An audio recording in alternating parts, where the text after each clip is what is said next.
Everybody from different across the country kind of had one single same scenario that everybody's talking about. What do you think it was? Slow down the market. Why? Interest rates, right? So there's this talk of a shift, right? But it's not necessarily a crash. What do you think the difference is? Hey, this is Blake Sloan. I've been selling real estate over 14 years. Our team of highly trained professionals, along with our unmatched marketing, has sold thousands of homes here in the Myrtle Beach area, and this is how we do it.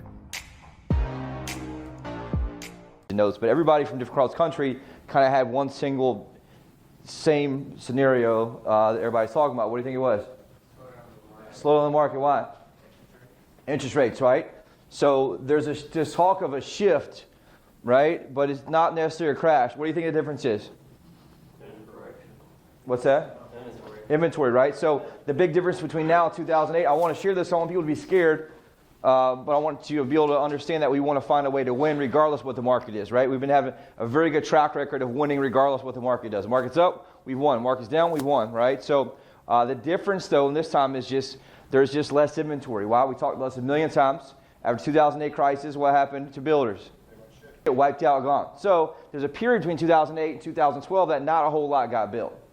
And it literally could not keep up with population growth. So the problem is population grew, continue to grow, right? You have from the largest groups now, millennials is coming into that time to buy houses too. And there's just not inventory for them to be able to do so, right? So that's a good thing now in a way, because what's he going to do?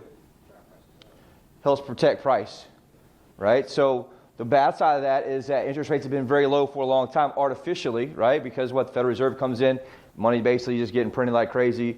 They had all kind of different QE, quantitative easing, all kind of stuff that was going on where they were buying mortgage-backed securities, which kept rates artificially low, which obviously drove price up significantly. When they start to raise rates to help offset inflation, because inflation's out of control, right? What that's going to do is it makes rates go higher, which tends to make buyers do what?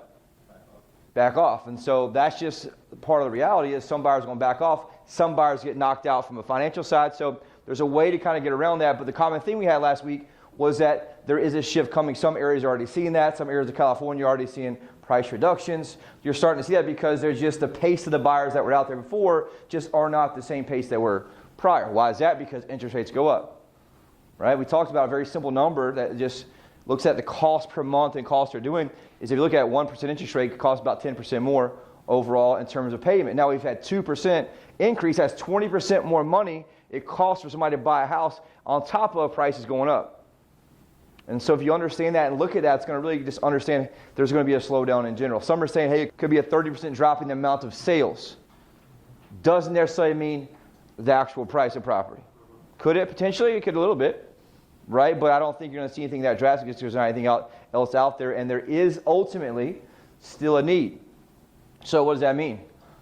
We got to find a way to win, right, to make sure we can do that. It's pretty simple. We really talked about that for a whole week, just everyone, just different things they're doing, how they're seeing it, what's happening. The other challenge is low inventory is being frustrating for buyers before, which was buyer fatigue, and also agent fatigue, right? So I really want to just have us pre-framed and say, look, here's how do we understand what we do going forward in terms of how do we win the shift model, right? How do we make sure that we're winning once the shift happens? And really, one of the best quotes I have that I got from my buddy Ben, I put it in the thing I want to teach today, just talks about a market shift is a choice if your business goes down.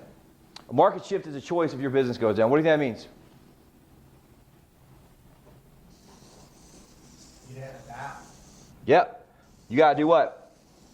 Innovate and adapt. Make a couple changes in terms of that, right? So I really took at what I was just getting over the last week, what the voice kind of told me, and kind of what I was just saying, hey, look, through last time what needs to happen, and then I'm going to fill in the gaps with some pieces and just technology and cool things. I learned a lot of technology, what everybody else is doing, but ultimately it comes down to how do you and your team perform when the scenario happens, right? And we're not seeing that bad here yet. I looked this morning, 685 under contract, 260 plus million is still pretty good from a new deals standpoint, right? So, but they're saying that rates can get to 6, 7, potentially higher percent, and that obviously will have some coolant, right? It will cool off the market a little bit, which means what?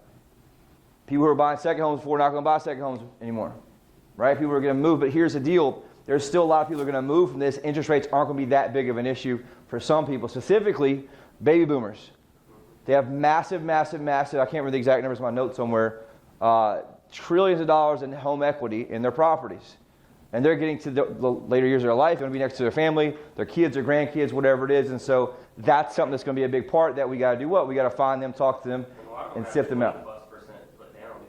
That's what they seem, because they have so much equity in terms of what they have, right? So we'll talk about that, but I'm going to break it down to 4 main pieces that we have. The first one, right? The first one that we just talked about, this is the main theme for everyone, is that you have to make sure that this piece of the puzzle stays up no matter what, and you have to really increase it the same amount that it goes down. So this is kind of the biggest piece I took from it. Production. So if the market drops, let's say 20%, sales that is, not numbers, of not actual prices, but if sales drop by 20%, what do you got to do? As a team, right, or as an individual, if I want to maintain my productivity as an individual, I then have to raise my production, aka what I'm outputting 20%. And so the key lesson here is that I have to make sure that I'm matching, my output must match any decline. Once you're able to get through that initial transition phase, many of the average agents who do not make adjustments, who don't have the training we do, who don't have the leads we do, who don't have the systems we do, they don't make it through that initial transition. Why is that? Because it's not quite as easy as it was before. And so you got to make sure that as anything happens, right, my output must exceed any decline. Output must exceed any decline. Now I'll say, being there last week was really kind of first, I'm like, man, I'm really glad I'm here. Hearing this stuff, what everybody else is thinking, everybody's kind of in alignment in terms of how do you win as a group or an individual in this. Your overall output must exceed. So this comes down to what?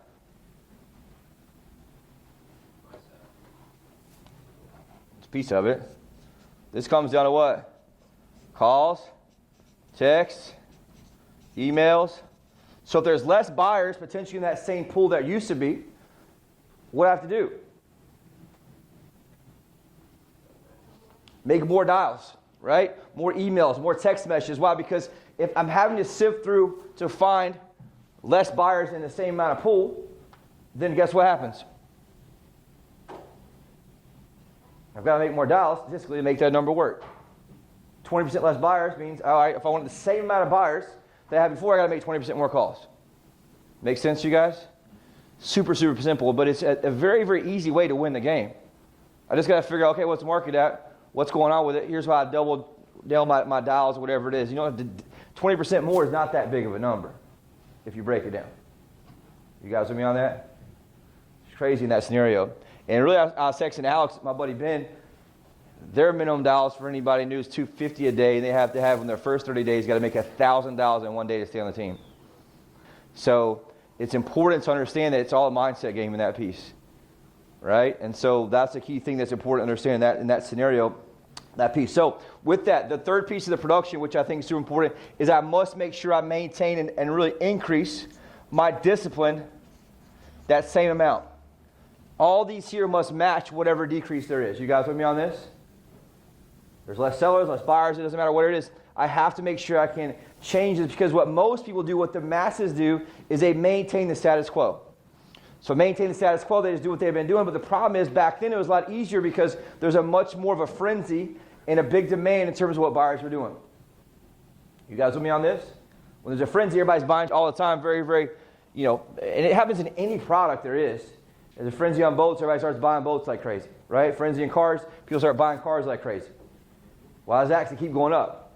They don't be left out. And so it always comes down to some piece of that consumer confidence. And I think I was talking to Baron yesterday about that. One of the biggest challenges in that is going to be the consumer confidence piece, because if you notice, the news media is already dropping what? The fear hit pieces, right? Mark's doing this, Mark's doing this, Mark's doing that. And they can do that till they really foresee it. We talked about one of the main drivers of anybody right now is fear. And so they're going to really want to determine and really lean on your certainty as someone who can help guide them, which I'll talk about in a second. But you talk about wars going on, COVID going on, potential, inflation, market stuff. They're just being bombarded. And obviously they need to be able to look and have someone who can provide certainty in what they're doing, who can guide them the right way. And if you do that, that's going to be the secret for you to be able to be successful in that piece. Does that make sense to you guys right there? Super, super important in that aspect. And the last piece of this, which kind of goes with this, is I've got to really maximize and increase my productivity that same percentage. Productivity, I mean more of an efficiency standpoint. So how do I get better at making sure that I can be better at what I'm doing? How do I make sure that I can really optimize the way I'm doing things in terms of my conversion on the telephone, my conversion in text messages? One of the things we talked about last week is that people are really going to a text message first world now. As things happen, you got to get better at your text messages. And I'll talk about that through very specific short questions, things like that. They're going to help you get more conversion, where right now too many people are trying to market on text message. And instead of having a short conversation to be able to move to the next piece, which is get on the telephone. That's an example of productivity. How do I hook more buyers with the same amount of work and make sure I can be optimized in terms of what I'm doing? Does that make sense? Most of our productivity optimization is going to be where? Time. Talking this a few weeks ago, right? How do I make sure I have the most productivity in my time? And so I don't want you guys to look at this and say, man, I got to double down and work 20% harder. You don't have to do that. I just got to make sure that my output in terms of what happens is the same increase that there is any decrease in terms of sales. The fastest and best way to do that is to make sure I can constantly optimize my productivity and get more done in less time. You with me on this?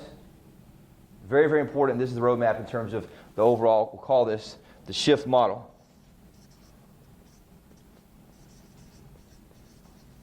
And again, this is just kind of a worst case scenario here of like, how do I make sure that I'm moving these needles in terms of what's happening? The second piece, what do you guys think the second piece is of this?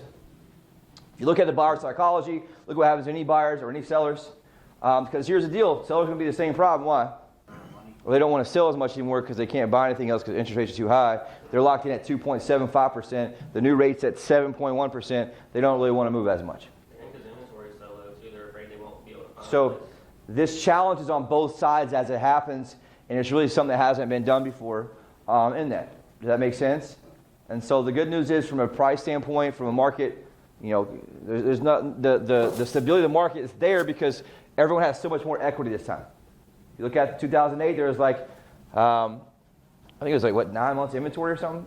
There was a lot of inventory back then because it was just all speculation. People weren't really buying it to actually live in, and we have a much different problem this time in terms of what we do. So, second piece of this, what's most important for you to move forward, this kind of goes back to what I was saying a minute ago, is going to have to be your sales IQ. Biggest point of leverage for you. What do you think that means? Sales IQ. This is all buyer psychology right here. All buyer psychology. How well do I handle objections? How do I have things happen? So the first thing I must make sure I'm maximizing here is I have to make sure I can maximize and get better at my skill of influence. It's easy to sell something everybody wants. Like when I transitioned from timeshare, when no one wanted to buy timeshare, they made a promise not to buy the timeshare. They literally agreed, made a pact, they weren't going to buy anything. Then I transitioned to real estate. I'm like, man, this is crazy. People actually want to buy this stuff. Right? It comes down to the psychology there. Then all of a sudden, anybody that's been in real estate the past 4 or 5 years, it's super, super easy because everybody's wanting to buy it. And they'll pay whatever for it. And so as there tends to be more roadblocks, more bumps, more challenges, you have to get better at understanding the psychology of the buyer so I can really influence them on making the right decision. Which is buying now before rates continue to go up, right? Whatever it is in terms of what they want to do, because if price is protected by inventory, rates going up, it's just going to cost them more to wait longer to buy something. With me on that? Very, very important to understand. If I have a seller who needs to sell, right, but they're concerned about rates being high, what else they can buy, I've got to be very good at influence to help them guide that scenario. Very, very, very important in that piece, right? And it comes down to just understanding the psychology and really being able to battle the objection piece they have, which we'll talk about that in a second, and I think there's a big point we can do in that. So the second big piece of that is objection handling. And really got some good insight in this with my buddies named Robbie in there. He talks about some examples is stop selling for the no's. So people get that no or get that answer and they just fold in 2 seconds. Get the objection on the phone that says, no, I'm not interested, and they fold and get off the phone. How do I get better at understanding how I can beat those in terms of what they do there? Right? We talked about that. When people are fearful, don't ask them to tell you more. Don't try to battle them in their going fear. Why? When they're emotionally driven by fear, your logic to them is not going to make any sense. I'll say it again. When they're emotionally driven by fear, their logic you're going to give them is not going to make any sense. And so there's ways around that in terms of what we do. And so do not settle for service level objections, aka the no's. Right? The number one thing happening to people between wars, inflation, COVID, etc. is what? Just said it a minute ago. Huh? Fear, right? It's fear. So they're seeing fear online, on their Facebook, on their Instagram, Twitter, whatever it is. It goes home, see the news, more fear, more fear, more fear, right? Of course, it's going to come at emotion with you in terms of what they do. So inside, they have this eternal battle, especially here. They live in New Jersey, right? It's cold, whatever it is, wintertime, and they're wanting to move to Myrtle Beach to have that dream place, but all of a sudden they have what in the back of their head? Fear. And so we have to be good at understanding how to really unpackage that and help them and help get them through that piece of that. So the one thing we have, do not try to debate them, right? Stop trying to focus on the emotional logic. We'll teach on this a little bit, but one thing we really talked about was refocus and redirect. So John says, hey, look, I'm not really wanting to buy here anymore. I'm getting a little scared. Rates are going up. Instead of going against him, saying the market's not going to crash, what can you do? Ask a different question. You guys have that in your bucket, right? They say, well, I don't want to buy anymore because this market's going to crash, right? Whatever it is. And so what you can do is ask a different question. Hey, John, I appreciate that. Help me understand why you're interested to begin with. What is that right there? It's called a redirect. Hey, John, I understand that. Help me understand why you were interested to begin with. So the emotional side with the other part of it. Right? So it's a judo move to move them over here. At that point, I can start unpacking what the real story is. Another one, right? Super, super important. And then they say, well, let's say I needed to, let's say a local, right? Oh, well, I'm having kids now, right? We have no kids now, and we need a little more space. Okay, cool. I totally appreciate that, John. Help me understand why you need more space. What's your living scenario like now? How big is the space? Whatever it is. And now I'm moving him down that road by redirect instead of doing what? Battling with him on the phone and her on the phone in terms of what they're doing. And I hear it over and over and over. We get the objection. They say, I'm not interested. Market's going to crash. And we either battle with them or get off the phone. Very, very important to understand that scenario. And what I had in my notes somewhere, when somebody says, I'm not interested, what can you say? Let me ask you this, Chris. What's holding you back? Super simple. So next time you guys get that objection, hey, I'm not interested, you say, hey, I know the person on the website, they're searching, they submit information. Hey, Chris, let me ask you a question, right? What's holding you back? And then I can just do the same exact thing to get to where I need to go in that scenario. I want them to ultimately have me at the end of the line, who they trust and understands, but I want to, continue the objection. Most people, the reason I put this in here is they crumble their first or second objection on the telephone. Now, if there's less buyers in the pool, right, I got to make sure I get very, very good at doing what? Objections. And handling objections is a natural part of the sales process. Anybody that buys something is going to have an objection. It's one thing from timeshare. Everyone's going to have objections. I just got to get really good at overcoming them to help them get to the conclusion they need to get to, a.k.a. influence. You guys with me on this? It's just very, very simple. What happens is people tend to overcomplicate everything by just getting scared, and agents get scared the same exact way. They recoil and they try to just go back and forth with two emotional people. If I'm calm, cool, collected, I'm that certainty they need, guess what? That's what helps me get through that. And so to do that, we're already doing this, but it's going to take double down a little bit more. And what increases sales IQ faster than anything on this planet, what is it? Role playing. I need to make sure that I'm focused on role playing very specific objections that are related to right now and what we're going to see coming forward. Things like we just talked about, I'm not interested. Things like, well, the market's going to crash, or rates are going up. Whatever it is, we get very, very good at that. And we're able to identify systems and processes. I'm going to show you guys a really cool one today that I learned about that helps for buyers and sellers. And it's visual. We can draw it out for them to help them understand. Very, very important piece here overall in that. And the last piece here needs to understand my sales IQ is I have to understand at a much deeper level, anytime the market's more difficult, the sales psychology. How do I do that? Books like the FBI's Guide to Reading Body Language, 7 Levels of Questions. All these things are going to take me doing some practice off the field, aka at home, at night, driving, whatever it is. I have to make sure I'm leveling up my sales IQ as a shift happens. If not, I'm going to get left behind because why? The buyer psychology and the seller psychology is changing. I have to make sure that I'm really going to make sure I'm adjusting to get better as the overall challenges get bigger. You guys with me on this? Very, very, very important. And so I was thinking, man, this is super simple stuff that we just make small adjustments. Guess what we do? We continue to dominate. Right? Very, very, very simple in that standpoint. Question so far? Third piece of this. What do you guys have any idea what do you think it is?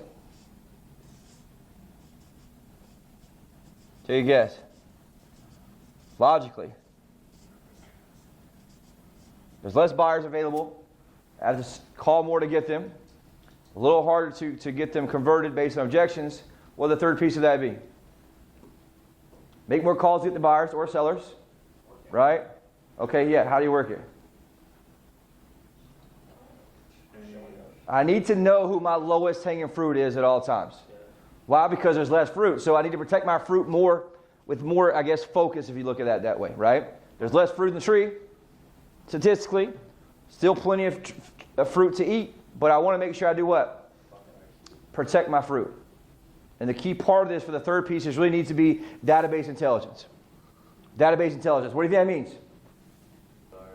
Yes. I need to know the first question. I need to know who is in my database. This would be what? My bucket, my past clients, my current clients. Most people here don't have their current clients even tagged where you can pull them up in one search. Database intelligence is one click. I pull up everybody that I've ever signed to a buyer agreement that's active. So the first piece I must know is who. On the seller side, same exact thing. Who's raised their hand to sell something? Who we meet with that didn't sign? Who did we not meet with because they canceled? Who do we not sign with somebody else that still doesn't sell? We have to understand the who of who's in my database. And what does the who mean? Are you guys getting that? I'm not sure it came across right, but the who.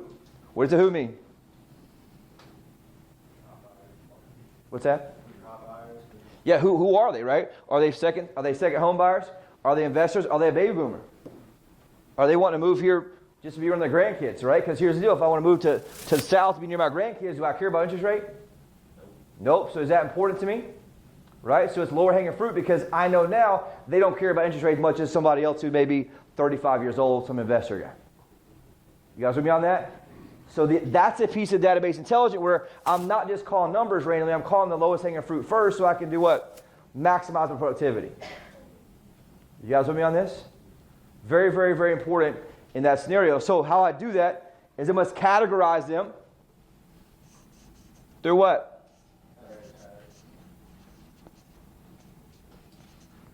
Tags and status. What I find most people do, most agents, even veteran agents, they can organize by status but not by tags. Why? Because they haven't really trained their brain to think through tags and how tags work. Tags work through timelines, through types, through who they are. I get very, very good at understanding tags and have simplified tags. Then they overdo it in tag for everything. They have too many tags and they quit using tags. Right? Think through it. How do I need to tag and how do I have my lowest hanging fruit? How do you determine that? Start looking for patterns of who's buying from you. What are they buying? Where are they coming from? What's the common denominator between each of them? Who's coming down? Who's hot? Who's not hot? Right? Who's going to be here this month? Who's going to be here next month? Who can I call about this type of deal? Whatever it is, it's going to really help me understand that. Make sure I maximize this as things go forward.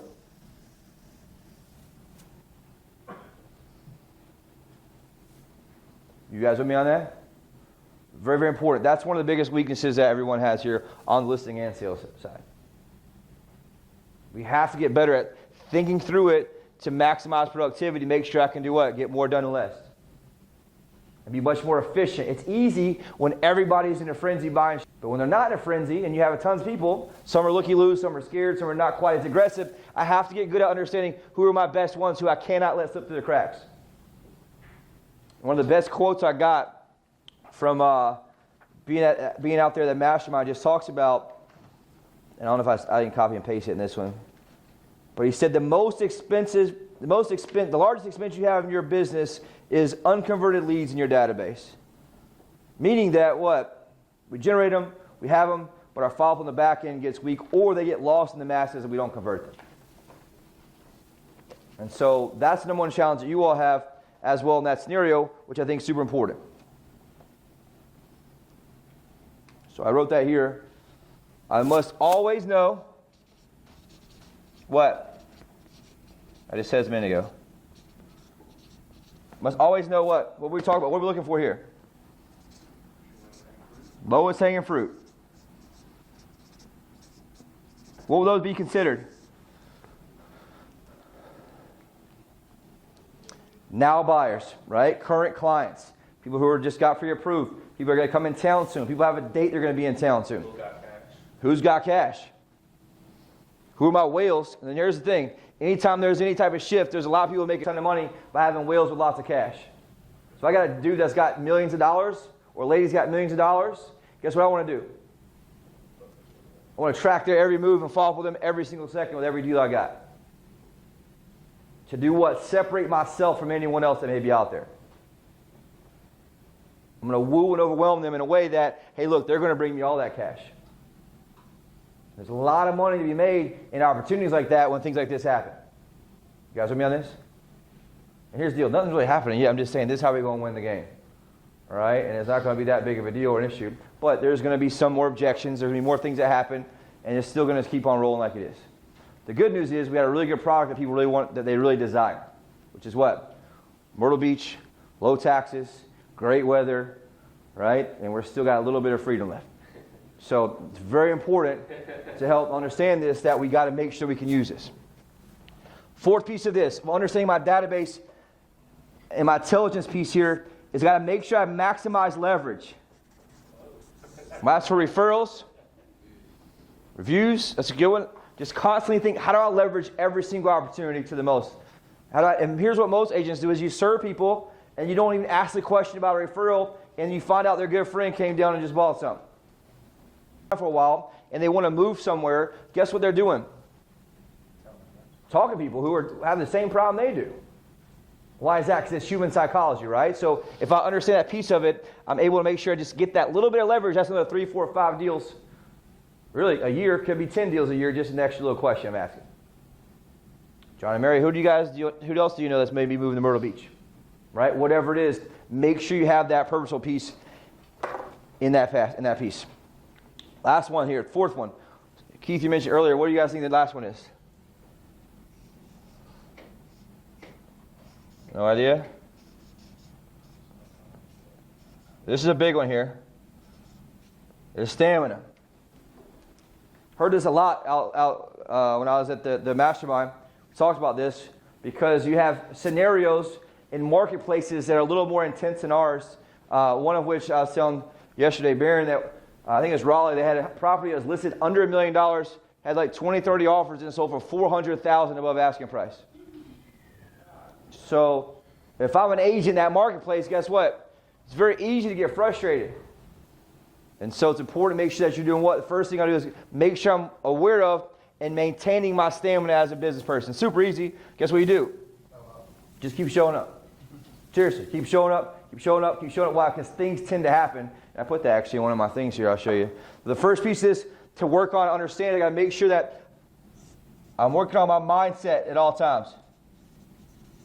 I'm protecting and managing my mindset at all times. And you can look at this the second way is I must have a marathon mindset. Look at most people that don't really. The hardest part about running a marathon is not the physical part. What is it, Ryan? It's the mental part, right? Your brain always wants to stop before your body actually can. There's a mindset to it. There's a way that people, well, my friends, right, a couple of warrior guys too, do Ironmans. Anybody know what that is? It's a full marathon, 2-mile swim, and a 100-mile bike ride. All in order in the same day. Right? It takes a very, very strong mental attitude through lots of training to make sure you can get there, but the reality is there's a million times everyone wants to quit in that. But what you do is you just have the right mindset to do it, and you have to do what? Be purposeful about your mindset. So the things I'm sharing today is like, look, we want to be purposeful about this going forward. I want you all to use this as your roadmap to come back to, hey, look, how am I stacking up here in this shift model once I see things slow down a little bit from a buyer standpoint and a buyer really pace standpoint? You guys with me on this? I don't think it's going to be anything, very, very quickly. I think it's going to be a slow, gradual turn where you may get this one objection a few more times, other objection a few more times. And I want, as my job as leaders, to do what? Help have you set up to win beforehand so that you can make the adjustments right now before it has any effect on your business. You with me on this? And so my job is to see the things that you can't see and help you adjust before you get there. Super important. Second piece of this. I must make sure my mind and my body and myself is always weaponized. Physically, mentally, right? I wrote down here, I'm fine with others aren't. Sorry. I have the fire when others don't. I have the fire when others don't. What does that mean, you think?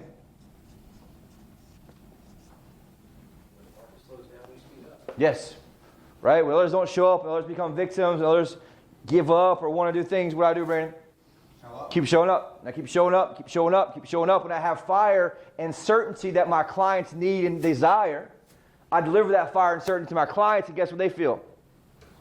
Certainty and trust in me and the process, what we're doing, which I think is very, very important for me to understand that piece of it. This is something that has to be done purposefully. I find myself, even if I don't work on my mindset, I don't do stacks, I don't go to the gym and get, make sure I'm here, that I tend to do what? Feel not quite as powerful, and then slowly 3, 4, 5 days later, what do you find yourself in? A funk, right? And so I want you all to be purposeful as things become challenging. And I don't think it's going to be that crazy, but we're talking 6, 12 months later, but I don't want to see that number change at all. Right? You guys with me on this? I want to see your numbers change, your goals change. You don't have to do that. Super important in that scenario. Third piece, I wrote this down a second ago. I'll share with you guys. A market shift is your choice if your business goes down. Market shift is your choice if the business goes down. Well, if you look at how everybody else operates, the masses operate, they operate right within their comfort zone and nothing more. They do just enough in everything. And it's so crowded in this bin or this square, this box of just enough people. But you get to the top 1% people who just work a little harder. It's not that much more difference. It's just a little more consistently over time. Guess what they do? They win a lot bigger. It's the same exact mindset that we have here. Yep. Was it scary? Yeah. Yeah, it's different, yeah. And then what happened? You survived, you kept going. You won, right? You won. And it's very, very similar to this. And here's the thing. It's going to keep coming and coming and coming. If it's not the interest rates, it's going to be something else. It's going to be all these things. But we have a very powerful weapon in us, in our systems, in our processes, in our teams. And really, like I mentioned earlier, a product that everyone wants. Fourth piece of this, last one. Brandon mentioned this, is you have to maintain very, very strong and strict habits. When things get tough or more challenging, or because it seems like, oh, it's cool in class and everything, but when you start making those phone calls and you get the same objection 4 times in one afternoon, how are you going to feel? Frustrated. You can be pissed about it, right?